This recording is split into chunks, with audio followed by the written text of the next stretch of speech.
Okay, so you're asking for some tips around the hood scoop, where your hood has those contours, they're kind of messed up and they're hard to get into, and I definitely understand that. So here's some quick advice. I'm going to demo it on my car, which doesn't quite have the same thing, but it's got a curved area raised up here, and none of it's actually flat. So yeah, how would you sand in there with a block and make it come out right? It doesn't seem to make a lot of sense. I'm going to show you how it makes sense, and hopefully this will help.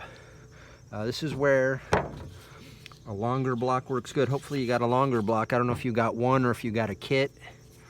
I know I mentioned earlier, this is my favorite one, this skinny one, because it bends in multiple directions. It's really the best for getting compound curves. This is curved two ways in here. But anyways, I'm assuming maybe you just got one like this. We'll start like that. This will bend to the contour too. So how do you get in here where it's block doesn't quite fit? Let me show you a trick. Obviously I'm not going to sand my car, but I can fake it here. Use a piece of tape instead of sandpaper. Basically the same thing. So to get in those spots, what I do is put the sandpaper only over part of the block, like that. That way you kind of bend it, and now you've got an edge right here that will sand in your curves like yay, and then you can get those spots straight too, and it'll work right. And this is a double curve. It's got a crown there, comes down to a dip, then it comes back up, and then there's another crown there. And like this, I could sand that whole thing perfectly smooth. And you want to use these kind of motions. You never want to go this way with the block ever. You always want to go this way. Draw it across, that way you're using the width of the block, the length of the block, to make the longest, straightest, smoothest sanding moves you can. And like that. And it'll wear out fast because in that curve, you're only using the very edge of the paper.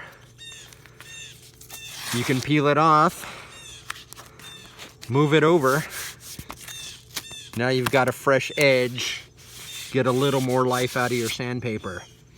Same deal. And that's how I'm going to get inside those complex curves like that. And hopefully if you have a variety of blocks, I know some of those Corvette ones are tighter, this will fit in tighter spots.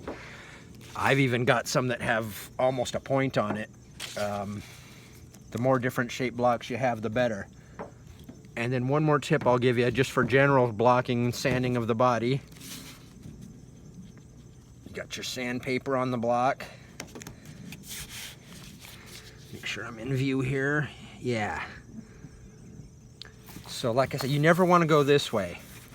All you're going to do is sand a groove in your primer, and you'll be right back doing more damage than you've done fixing. You want to go this way, and you want to move it around like this. And if I was sanding this, it would just be getting flatter and flatter and flatter and flatter, and, you know, like that, and like that, and like that. And the block will actually flex a little bit and fit like that, fit the curve of the hood, and you know, it'll come out really flat. You know, obviously there's no dents on this hood, there's just paint chips. But yeah, there you go. And use that technique for sanding, and don't be shy to ask any more questions. Later.